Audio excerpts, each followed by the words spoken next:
Salut à tous et bienvenue sur cette nouvelle vidéo.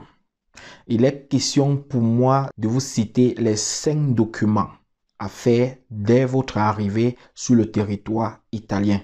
Ces 5 documents sont très importants pour vous parce que sans ces derniers, vous serez bloqué énormément pour la suite de vos études. Donc, ce sont les 5 premiers documents à faire une fois que vous allez arriver sur le territoire italien.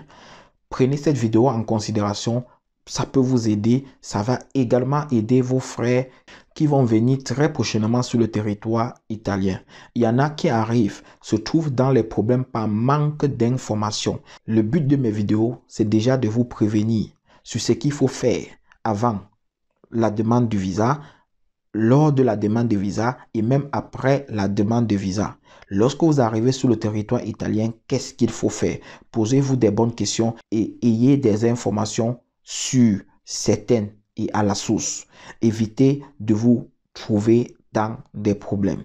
Plusieurs personnes ont d'énormes soucis une fois arrivés sur le territoire italien parce qu'ils n'ont pas quelqu'un pour pouvoir les guider. Ils n'ont pas cette possibilité de pouvoir avoir un coup de main. Retrouvons-nous après le générique pour que je puisse vous citer ces 5 documents qui sont les premiers très importants pour vous pour la suite de vos études en Italie.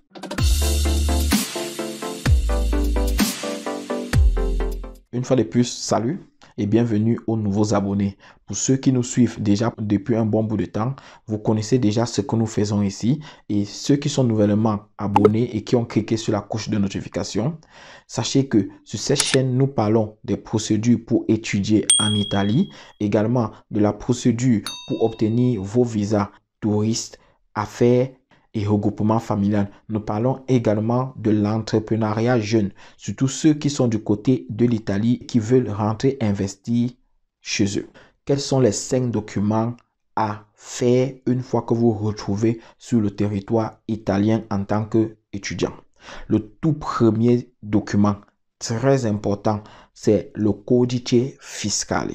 Une fois que vous mettez pied sur le territoire italien, vous disposez de 8 jours pour pouvoir faire ce document et c'est gratuit. Je dis bien, c'est gratuit. Il suffit d'aller à l'Agenzia delle Entrate, menu de votre passeport pour pouvoir faire ce Codice Fiscale. Tout document que vous aurez à faire dans le futur, vous allez toujours insérer ce Codice Fiscale. Peut-être je ferai une autre vidéo plus tard pour vous expliquer ce que c'est que le Codice Fiscale. Mais sachez déjà que c'est un identifiant unique que vous allez utiliser durant tout votre séjour sur le territoire italien. Vous allez toujours avoir ce Codice Fiscale. C'est unique pour chaque personne. Personne d'autre ne pourra jamais utiliser votre Codice Fiscale ou n'aura jamais le même Codice Fiscale que vous parce qu'on se base sur votre nom, sur votre date et lieu de naissance pour pouvoir vous attribuer ce Codice Fiscale. Le deuxième document que vous avez à faire, c'est votre permis de séjour étudiant. Il est très important pour vous de l'avoir parce qu'à un moment donné, l'université va vous demander d'envoyer votre permis de séjour étudiant. Mais rassurez-vous déjà, vous n'aurez qu'à vous rendre à la poste de la ville où vous vivez ou bien à la poste la plus proche. Vous récupérez le kit. Vous demandez tout simplement le kit du permis de séjour. Et là, vous allez remplir ce kit et déposer. Je ferai une vidéo spéciale pour vous dire quels sont les documents à ajouter dans ce kit et comment même remplir ce kit. Mais déjà, sachez que vous aurez l'assurance à mettre à l'intérieur.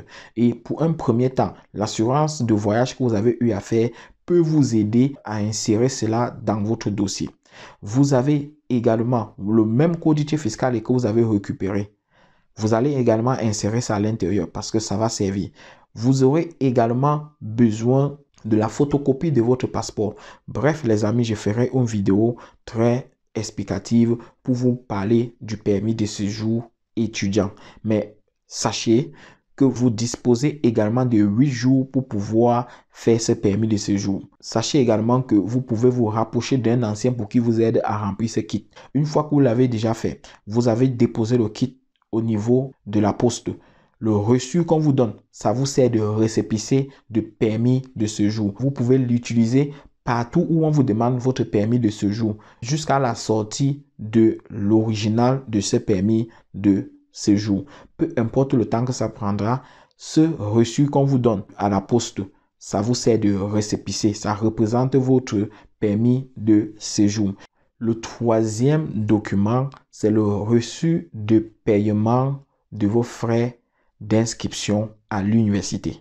C'est un document également très important parce que ceux qui vont vouloir faire la déclaration de valeur au pays, qui ont laissé déjà les documents à une personne à qui vous avez mandaté de pouvoir suivre ce dossier du côté de l'ambassade. Dans le dossier que l'ambassade vous demande pour vous délivrer la déclaration de valeur gratuitement, on vous demande le reçu de paiement de la première rate qui correspond naturellement aux frais d'inscription à l'université. Tout le monde paye ses frais. Ça s'élève à 156 €. Vous pouvez payer ces frais à la poste et même par virement bancaire sur le territoire italien. Que vous soyez boursier ou pas, que vous faites niveau licence ou niveau bac, vous allez payer ces 156 €. Tout le monde paye cette somme d'argent. Et ce reçu qu'on va vous remettre, vous allez également scanner cela et retransférer à l'université. Et vous allez également transférer cela à celui qui est mandaté pour pouvoir suivre votre dossier de déclaration de valeur au pays. Le quatrième document que vous avez à faire, c'est la résidence. Je sais que plusieurs personnes ne comprennent pas effectivement ce que je suis en train de dire, mais vous allez éviter de tomber dans les pièges que certains anciens sont tombés par le passé. À quoi vous sert la résidence? C'est avec cette même résidence que vous allez faire votre carte d'identité plus tard. C'est avec cette même résidence que plus tard, vous allez utiliser pour pouvoir demander la nationalité italienne. On compte votre séjour sur le territoire italien à partir de la date où vous avez fait la résidence. Vous allez comprendre qu'il y a certaines personnes qui ont fait 20 ans en Europe, mais avec 5 ans de résidence. C'est parce qu'ils ont fait cette résidence très tard. Je dis bien très tard. Comment faire cette résidence? Pour ceux qui vont se retrouver logés dans des résidences universitaires ou dans les résidences gérées par des organismes de bourse, vous deviez vous rapprocher de ces responsables pour pouvoir obtenir un document. Il y a un document qu'on va vous remettre pour pouvoir vous rendre à la mairie. Je prends un exemple. Pour ceux qui sont dans l'Emilia-Romagna et qui sont logés par l'organisme étatique de bourse qui est Ergo, vous allez vous rapprocher de Ergo ou bien écrire à Ergo pour pouvoir avoir ce document. Il y a un document qu'on va vous remettre qui certifie naturellement que vous êtes logé par Ergo à une adresse précise. Avec ce document, vous vous rendez à la commune, vous demandez à faire votre résidence. Ça veut dire que vous allez attendre lorsque vous allez entrer dans les résidences universitaires pour pouvoir faire cette requête. Aussitôt que vous entrez, demandez ce document. Allez à la commune avec ce document et votre passeport et vous faites votre résidence. Faire la résidence, c'est tout simplement vous faire enregistrer dans les bureaux anagraphes de la mairie et on vous reconnaît comme résident de cette ville. Je dis bien, c'est à partir de ce jour qu'on compte votre temps passé sur le territoire italien. Ce n'est pas le nombre de temps que vous avez eu à voir le permis de séjour, non, c'est très différent. Pour ceux qui sont logés par des particuliers ou bien par des oncles et tantes, demandez-leur de vous donner un document qui certifie que vous êtes résident chez eux. Avec ça, vous vous rendez également à la commune pour pouvoir faire votre résidence. Pour ceux qui sont en location, demandez à votre bailleur de pouvoir vous fournir le document qui permet que vous résidez chez lui. Si vous voulez louer une maison, rassurez-vous que vous pouvez avoir une résidence là-bas. Autrement dit, les amis, ça ne vous servira pas d'avoir une maison sans la résidence, surtout pour vous qui êtes étudiant. À part si vous allez loger ailleurs et avoir votre résidence sur une autre place. Mais sachez que le plus souvent, on vérifie avant de vous accorder cette résidence. Je reviendrai sans doute également dans une vidéo pour mieux expliquer cette affaire de résidence plus tard. Je refais le point à ce qui concerne la résidence.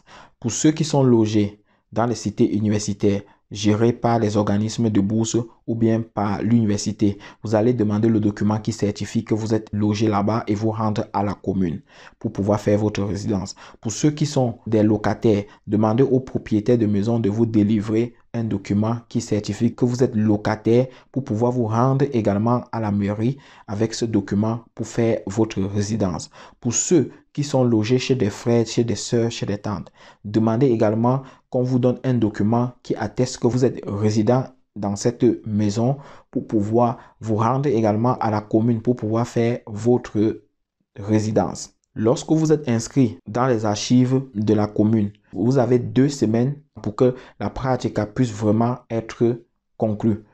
Une fois que les 2 semaines passent, vous pouvez faire la demande de la carte nationale d'identité. Vous avez bien deviné, le dernier document à faire, c'est votre carte nationale d'identité. Et sans la résidence, vous ne pouvez pas faire ce document. Ça, c'est le 5e document à faire. En Italie, tout le monde a droit à une carte nationale d'identité, à condition d'avoir la résidence. Il y aura des procédures que vous aurez à faire et on va vous demander votre carte nationale d'identité. Je reviendrai avec une vidéo plus tard pour faire la différence entre la carte nationale d'identité italienne et le permis de séjour. Ce n'est pas la même chose. La carte nationale d'identité ne vous permet pas de voyager. Non, c'est le permis de séjour qui vous donne l'autorisation de séjourner sur le territoire italien et de même de voyager dans d'autres pays. La carte d'identité prouve que vous êtes établi dans une ville du côté de l'Italie. C'est tout simplement pour permettre de vous identifier, de savoir où vous êtes. Au cas où il y a un problème, où est-ce que vous êtes, ou dans quelle ville est-ce qu'on peut vous tracer. Donc, c'est très important d'avoir la carte d'identité. Il y aura des jobs que quand vous aurez à faire, on va vous demander la carte nationale d'identité. Il est très important pour vous d'avoir ce document. Et comme je vous ai dit, ne commettez pas les erreurs que certains aînés ont commis par le passé, d'attendre 1 an ou 2 ans avant d'aller faire la résidence. Non, la résidence se fait directement lorsque vous êtes logé quelque part. Demandez ce document et rendez-vous à la mairie. Et 2 semaines après, lorsque la pratique sera vraiment fermée, vous partez maintenant à la commune et vous demandez à faire votre carte d'identité qu'on va vous remettre dans les 6 jours qui viennent. La carte d'identité vous coûte 22 € et vous partez là-bas avec une demi-carte photo. C'est tout, les amis. Et pour faire la résidence, on ne vous demande pas d'argent. Le seul document que vous avez à apporter qui est très important, c'est le document du propriétaire ou bien votre contrat de bail, plus votre passeport. Tous ces 5 documents que je viens de vous citer sont impératifs lorsque vous venez d'arriver sur le territoire italien. Si vous avez aimé, n'oubliez pas de partager avec ceux-là qui arrivent nouvellement sur le territoire italien ou ceux-là qui sont en train de vouloir faire la procédure pour qu'ils sachent déjà à quoi s'attendre avant de voyager en Italie. Et si vous n'êtes pas encore abonné, c'est le moment de le faire parce que ici nous partageons des informations sûres, certaines et claires pour pouvoir aider non seulement les étudiants, mais pour ceux qui souhaitent voyager sur le territoire italien. On se retrouve à la prochaine vidéo. Ciao, ciao.